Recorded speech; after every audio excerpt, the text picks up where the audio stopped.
फक्त मराठी.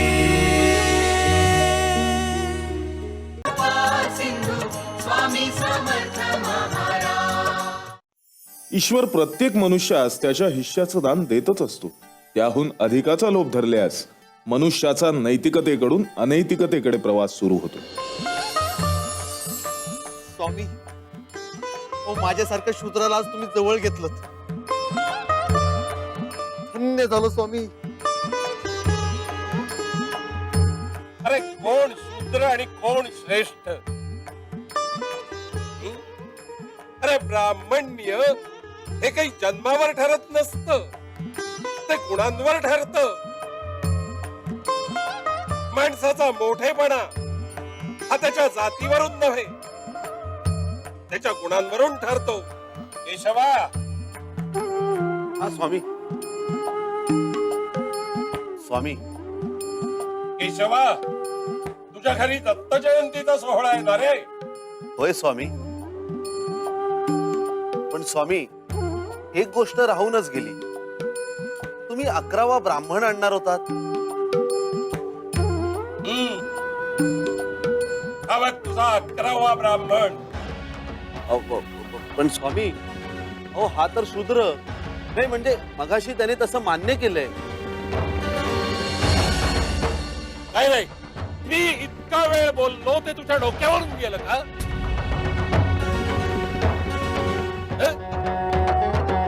अरे ब्राह्मण काय आकाशातून पडतो काय? दोघेही आईच्याच पोटी जन्माला येतात. आपण माणसा माणसात भेदाभेद करून माणूसच माणुसकीला काळीमा लावतो. या जातीभेदाच्या भिंती, हे समाजाला लागलेलं कुष्ट जातीभेदाचं आपण नाहीसं करायला. स्वामी, चुकलं माझं. पण स्वामी, परंपरा तोडायला हव्यात. आणि याची सुरुवात आपण स्वतःपासून करायची. तयारी आहे ना याला? जशी आपली आज्ञा. चल तर मग तुझ्या या 11व्या ब्राह्मणाला घेऊन ब्राह्मण भोजनाला जाऊया. काय गोपाळ बुवा, एवढ्या लगबगीने कुठे निघालात? आज दत्त जयंती नव्हे का? केशव देशपांड्यांच्या घरी चाललोय. त्यांच्याकडे आज दत्त जयंतीचा सोहळा असतो. भोजनाचं निमंत्रण आहे. अरे हो की, पण कमालच आहे. अहो कमाल कसली? दत्त जयंतीच्या भोजनाचं आमंत्रण आहे. केशवभाऊंनी आपल्याला कसं बोलवलं नाही? म्हणजे आजवर असं कधी झालंच नाही. दरवर्षी दत्त जयंतीला त्यांच्याकडे भोजनाचा कार्यक्रम असतो. ठरूनच गेलंय. हा, कदाचित ठरून गेलंय म्हणूनच ते धावपळीमध्ये आपल्याला बोलवायचं विसरले असते. आणि त्यांना असंही वाटत असेल आपण येणारच म्हणून. आणि काय हो, दरवर्षी किती अगत्यानं आपल्याला बोलवतात ते. हो हो, दरवर्षी म्हणत असतात की आपल्या सगळ्या गावकऱ्यांमुळे कार्यक्रमाची किती शोभा वाढते. कार्यक्रम कसा चैतन्यमय हो. तरी आपण त्यांच्याकडून आमंत्रणाची अपेक्षा ठेवायची? आपण आपल्याच माणसाकडून अशी उपचाराची अपेक्षा ठेवणं काय बरं नाही. हो ना, म्हणजे प्रत्येक वर्षी गावातल्या प्रत्येकाला वेगळं निमंत्रण कशाला हवं? आणि दरवर्षी त्यांच्याकडे गाव जेवण असतं असं नियमाचे म्हटल्यानंतर आपण सगळे तिथे येणार म्हणून ते आपली वाट पाहत असतील. तेव्हा आता नियम मोडता कामा नये. आपण एक काम करूयात, आता आपण दर्शनाला जाऊयात आणि सगळे भोजनाचा प्रसादाचा लाभ घेऊनच परत येऊ. हो, आणि आपण त्यांच्याकडे स्वतःहून आलेलं पाहून केशवभाऊंना खूपच बरं वाटेल. हो, चला. आणि जाता जाता सगळ्या गावाला सोबत घेऊन जाऊ. काय? हो, चला आता. स्वामी, या या. संगीता, स्वामी इथे बसा ना. संगीता.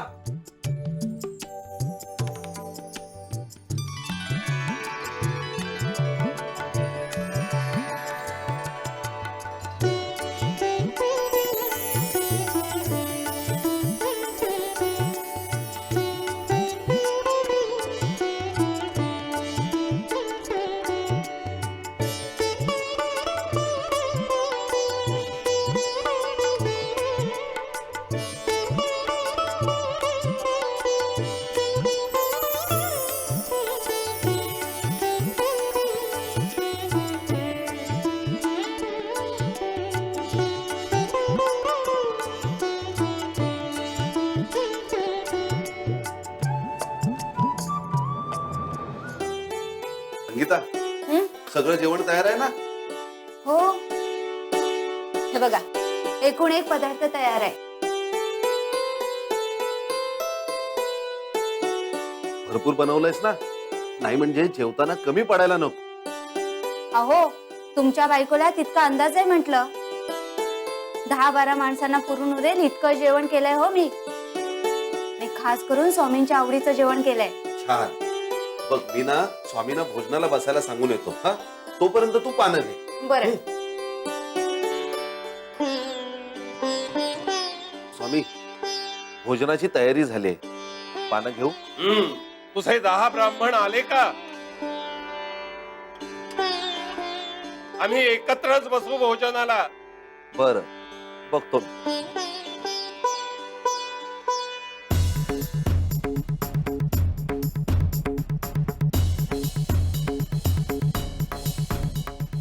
हे काय? तिथं जत्राच भरली आहे. सगळेच गावकरी आलेत ना. कोणी बोलवलं?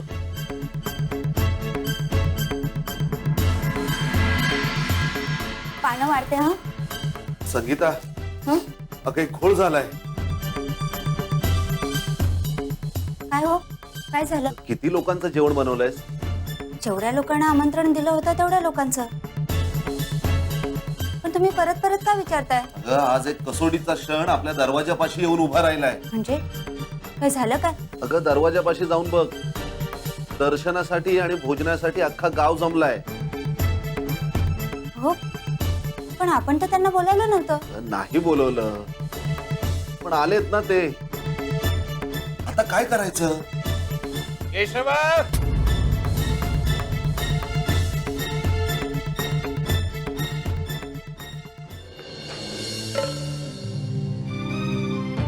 आले का तुझे ब्राह्मण? चल लवकर जेवायला वाढ. म्हणजे कोण भूक लागून राहिलीये? जेवण वाढतो सांगून जो आत गेलाय ते आपल्या आतच तुम्ही. काय रे असे टकामका काय बघता आहात एकमेकांकडे? काय भूतभीत पाहिलं काय? काय विचारतात आम्ही? स्वामी हो दरवाजा बाहेर अंगणात अख्खं गाव उभं राहिलंय. आजच्या दिवशी आमच्याकडे गाव जेवण असतं पण काही आर्थिक अडचणींमुळे गावाला जेवण देणं शक्य नाही हो.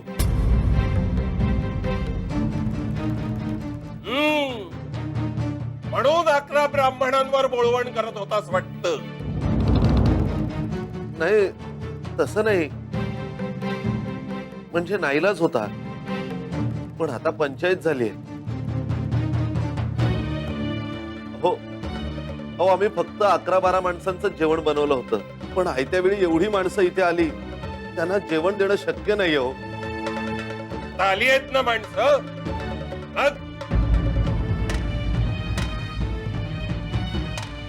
वाढतंय ना जेवायला. स्वामी जेवण फक्त 10-12 माणसांचंच आहे. त्या माणसानं कसं पुरेल? पुरेल.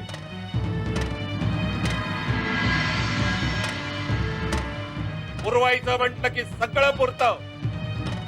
भुजंगा हे घे श्रीफळ.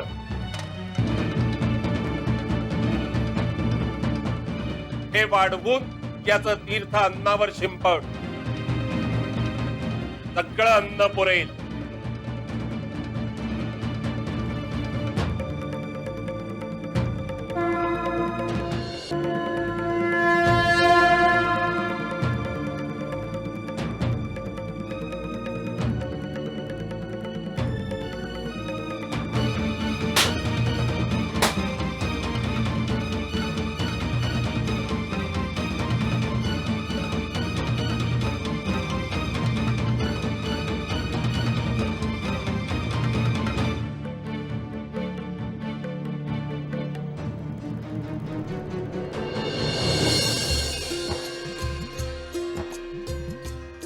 स्वामी सुरू करा.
स्वामी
बघितलंच काय हा चमत्कार.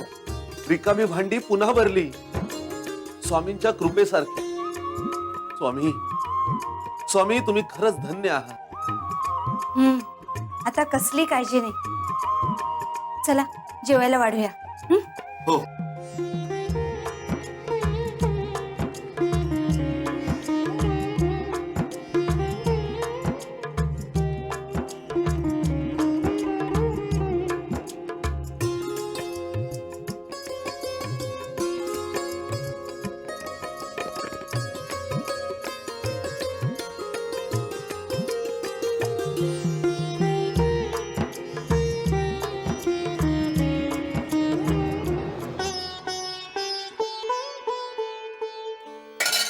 स्वामी समर्थ.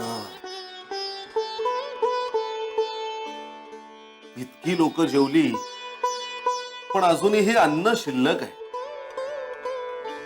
स्वामी स्वामी तुम्ही खरंच धन्य आहात. अहो एवढ्या अनावस्था प्रसंगातून वाचवलं तुम्ही मला. आज जर तुम्ही नसता काय अवस्था झाली असती या कल्पनेने शहारा येतो माझ्या अंगावर. आयुष्यभर गावात तोंड वर काढायला जागा शिल्लक राहिली नसती.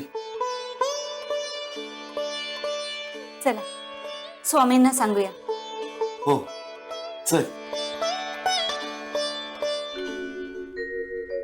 स्वामी स्वामी आज तुम्ही आमची लाज राखली. आपण धन्य आहात. हो स्वामी, आज जर आपण आमच्या घरी आला नसतात तर आम्हाला इतक्या लोकांची भोजनाची व्यवस्था करताच आली नसती. हो ना. अहो 10-12 लोकांना पुरणारं अन्न शेकडो लोकांना पुरलं.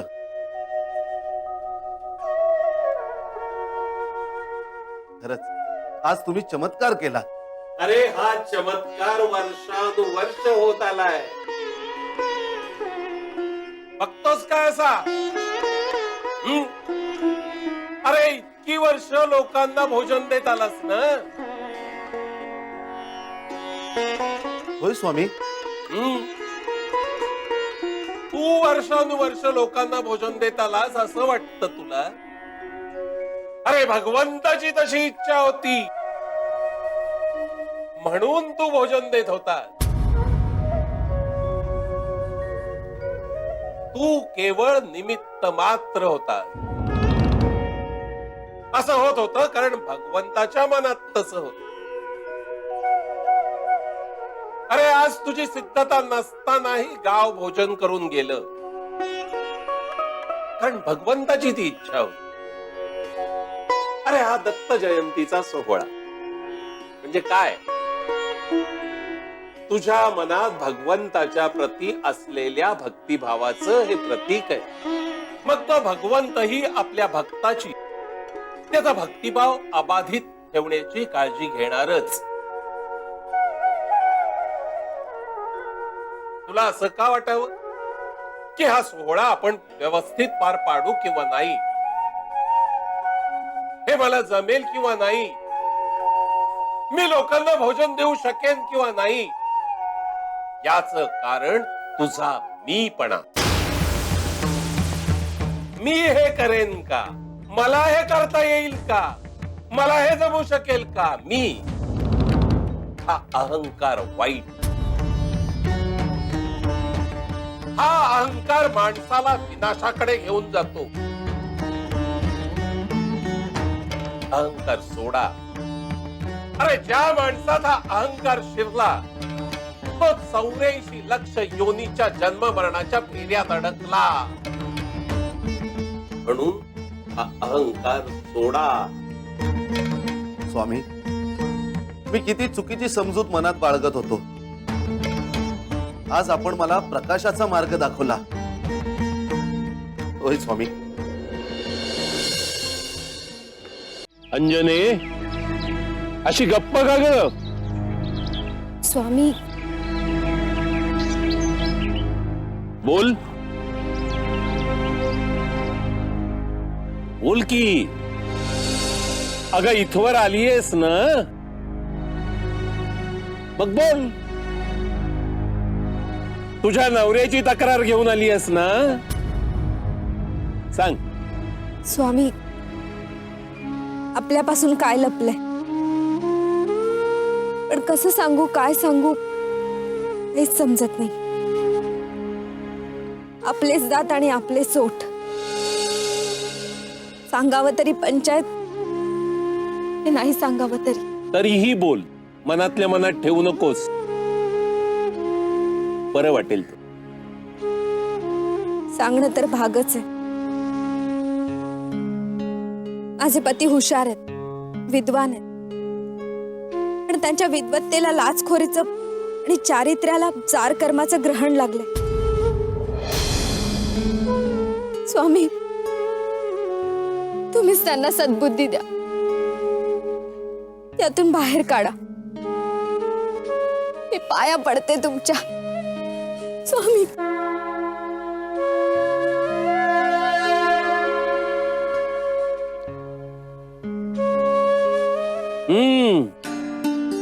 सुंदरे, हा स्वामी. पाहिलंस का हिच्याकडे? हो, पाहतेच आहे. बाई सारखी बाई तर आहे. तुला तेवढंच दिसणार. अगं मी हिच्याकडे पहा म्हणून सांगतोय, कारण हिच्यासारख्या बायका आहेत म्हणून संसाराचा गाडा व्यवस्थित चालतो. हो बाई, म्हणजे असं काय विशेष केलंय ना? तुला उदाहरण देऊन सांगतो म्हणजे समजेल.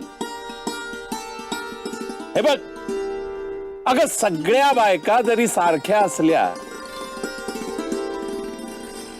तरी सुद्धा बायका बायकांमध्ये फरक असतो. काही बायका साखरेसारख्या असतात, काही बायका मिठासारख्या असतात. स्वामी, मी कशी आहे बरं? तू मिठाचा खडा आहेस. दुधात पडला की सगळं दूध नासवणार. या अंजनासारख्या मुली म्हणजे साखरेचा खडा. दुधात पडल्या की त्याला अवीट गोडी प्राप्त होणार. असं म्हणतात की नवऱ्याच्या पुण्याईचा उपयोग स्त्रीला होतो. हिच्या बाबतीत उलट आहे. हिच्या पुण्याईमुळे हिचा नवरा तरणार आहे. अंजने, काळजी करू नकोस बाळ. घरी जा तू. तुझ्या नवऱ्याचं काय करायचं ते आम्ही पाहतो.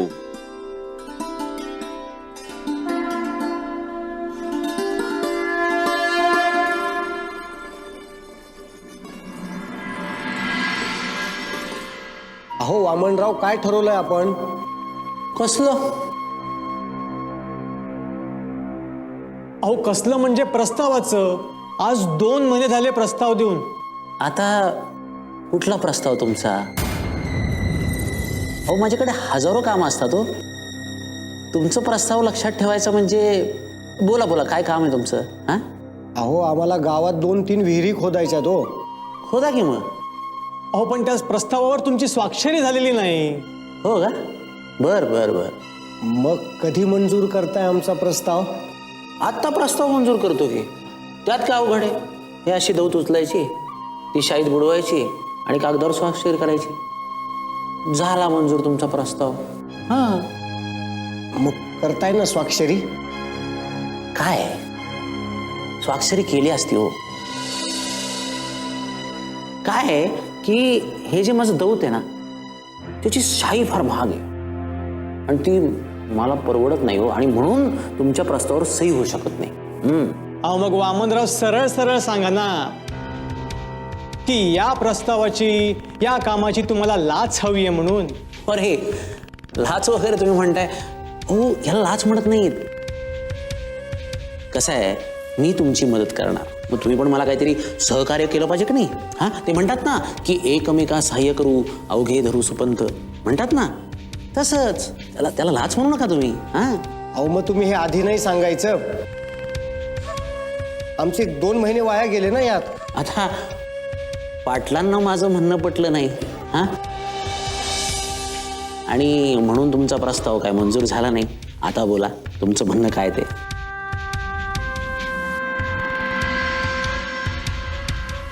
आता तुमच्या महागशाहीनं स्वाक्षरी करणं जड जाणार नाही ना वामनराव? मला ना तुमच्यासारख्या समजूतदार लोकांबरोबर काम करायला फार आवडतं. तुमचा प्रस्ताव मंजूर झाला म्हणून समजा.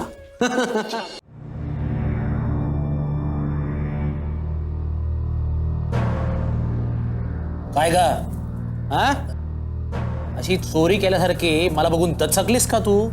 तुम्ही एवढ्या लवकर आलात? अगं माझ्या घरी यायला मला कोणाच्या बापाची भीती का ग? नाही, तसं नाही. हं. तुम्ही एवढ्या लवकर येत नाही ना म्हणून म्हटलं. बर बर बर बर बर अगं हे माझं घर आहे, मी कधी येईन? सकाळी येईन उद्या, किंवा लवकर येईन, आत्ता उशिरा येईन, कधी येईन मी? तुला काही घेणं देणं का त्याशी, आहे की नाही? आता मला तू सांग, तू कुठे होतीस सांग बरं. मी हा, त्या मोरे काकू आहेत ना, हो, त्यांच्या सुनेचं ओटी भरण होतं. बर बर बर बर बर बर असो का? ओटी भरणं होतं का कान भरणं होतं? हा, त्या स्वामींकडे जाऊन माझ्याबद्दल तक्रार करतेस तू? हा, आणि तुला काय वाटतं मला कळणार नाही? मी स्वामींकडे गेले होते, पण तुमची तक्रार करण्यासाठी नाही, आपल्या घरचं सुख मागण्यासाठी. सुख मागण्यासाठी? या घरात काय कमी आहे का तुला? हा, सुख दुखतंय का तुला? अगं बोल ना, फोबाड का गप्प तुझं, बोल के. तुम्ही चुकीच्या मार्गावर भरकटत आहात. तुम्हाला योग्य मार्गावर आणावं म्हणून स्वामींना साकडं घालण्यासाठी गेले होते. हो हो हो, बर बर बर बर बर बर. अगं काय योग्य काय अयोग्य हे सगळं मला कळतं ना. हा, अगं तुला एक माहिती पाहिजे की पती हा पत्नी करता परमेश्वर असतो, बरोबर आहे ना? आणि तू लाज नसल्यासारखी बाहेरच्या लोकांकडे जाऊन माझ्याबद्दल चाड्या करतेस का तू? मी जे करते ते तुमच्या भल्यासाठीच करते, आणि म्हणूनच तुम्हाला सावध करू पाहते. मी जे करताय ते योग्य नाहीये. ए औदसे, काय योग्य काय अयोग्य तू मला नको शिकू. एक लक्षात ठेव, तू माझी बायको आहेस आणि बायकोच्या मर्यादेत राहायचं. चला पान वाढायला घ्या, भूक लागली आहे मला, कळलं? चल.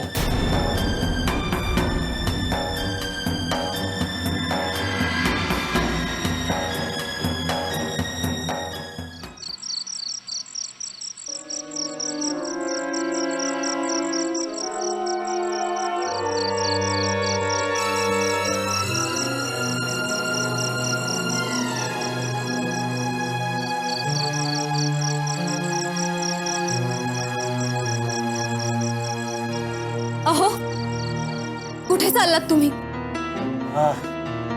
तू काय माझ्यावर पारा ठेवायलास का?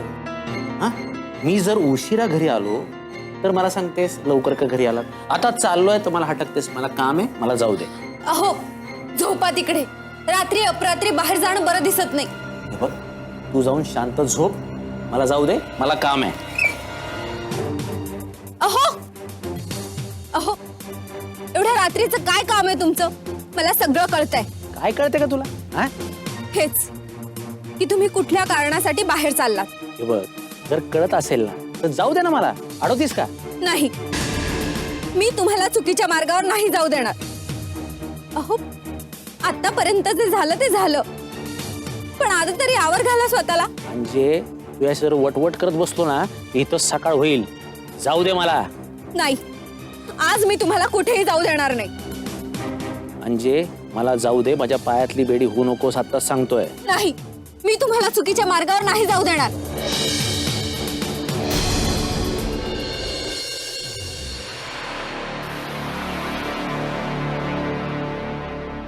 काय हो हे वामनराव, किती हा उशीर? मी केव्हापासून वाट बघतोय तुमची. इतकी वाट बघायला लावतात हो माणसाला. अगं, तुझ्याकडे यायचं म्हटलं की निघालन आला असं असतंय का? किती अडचणींचा पहाड मला पार करायला लागतो माहिती का तुला? अडचणींचा पहाड. अहो तुम्ही काय बोलाली काय नाही याचा नेम नाही बाई. आता तुला हसायला काय जाते? हा, आता तुझ्याकडं निघालं घरनं तर काहीतरी सबब द्यायला लागते. तिथनं बाहेर पडलं लोकांची असतेच आपली कावळ्यागत नजर आमच्याकडं. मग ती चुकवत चुकवत यायला लागते आणि मग कुठे येऊन तुझ्या घरी पोचतोय. त्यात आज एक नवीनच घडलंय. काय? माझी बायको लय तिची जीभ चारा चारा चालायला लागली. हा, मला म्हणले असा वेळी रात्री बाहेर जायचं नाही म्हणून. अहो पण ती तर गरीब गाय आहे ना, असंच म्हणत होतात तुम्ही. गरीब गाय, त्याच गरीब गायनं माझ्या वाटेत शिंग रवली होती. आता तिला चांगला दानांनारच होतो मी, पण आता तुझ्याकडे यायचं होतं. येळ लागला असता ना. उद्या बघतो ना तिला. हे बरं केलं. नाहीतर मी बसले असते इथेच एकटीच तुमची वाट बघत. आणि हो, आता फक्त बायकोच्याच गोष्टी करणार आहात की आणखीनही काही बोलणार आहात?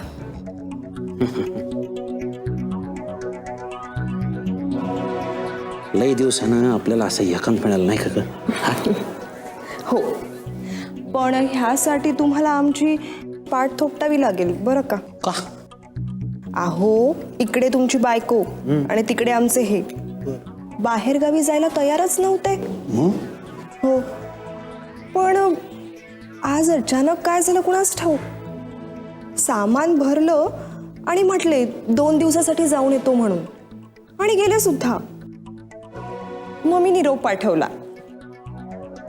तुमच्यासाठी. म्हणजे आता आपल्याला 2 दिवस एकांत म्हणजे. मग ह्यासाठी आम्हाला काही भेटवस्तू मिळणार आहे की नाही? अरे हा एक ये बघ नच. हा, आता दाखव ना तुझं नथीतलं रूप मला. आत्ता? हा, दाखव की. चला, तुमचं आपलं काहीतरीच. ऐ,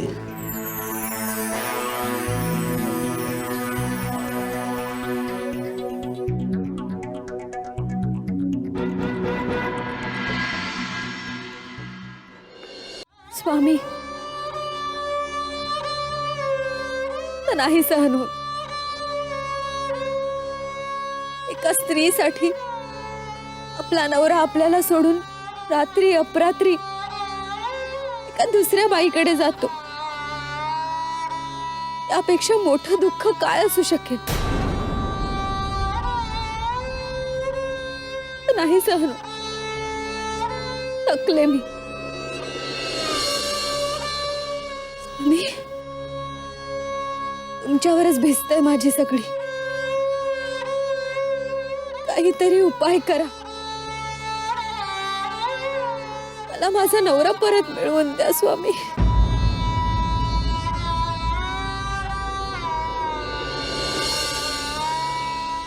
अंजने, पोरी नको अश्रू ढाळूस. सगळं पाहतो आम्ही. तुझ्या नवऱ्यावर आमचं बारीक लक्ष आहे. त्याच्या प्रत्येक पापकृत्याचा लेखाजोखा आमच्याकडे आहे. त्याच्या डोळ्यावर मोहाचा पडदा आहे, पण लवकरच उघडतील त्याचे डोळे. नको काळजी करूस पोरी.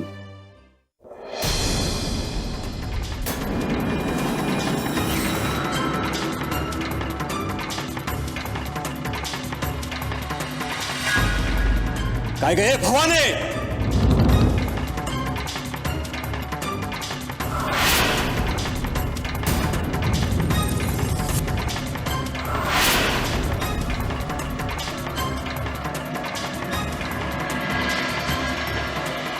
काय गे सगळी भीडभाड लाज लज्जा गुंडाळून ठेवलीस हा? नवरा घरात नसताना ही थरं करतेस, व्यभिचार करतेस आणि परपुरुषाबरोबर रात्र घालवण्यापर्यंत तुझी मजल गेली. अरे वामन, तिला एक लाज शरम नाहीये. तू काय गहाण टाकलीस हा? स्वतःची बायको आहे ना घरी, तरी दुसऱ्याच्या बायकोवर नजर ठेवतोस, त्यांना नादाला लावून भ्रष्ट करतोस. तरी मला संशय होताच, कुठेतरी पाणी नक्की मुरतंय. तुमच्या दोघांमध्ये काहीतरी भानगड नक्कीच असणार, आणि म्हणूनच मी आज गावाला जायचं नाटक केलं. परत आलो तेव्हा बरोबर तुम्ही मला रंगे हात सापडलात. माझी लाज तर शरम काढू नका. ए वामन,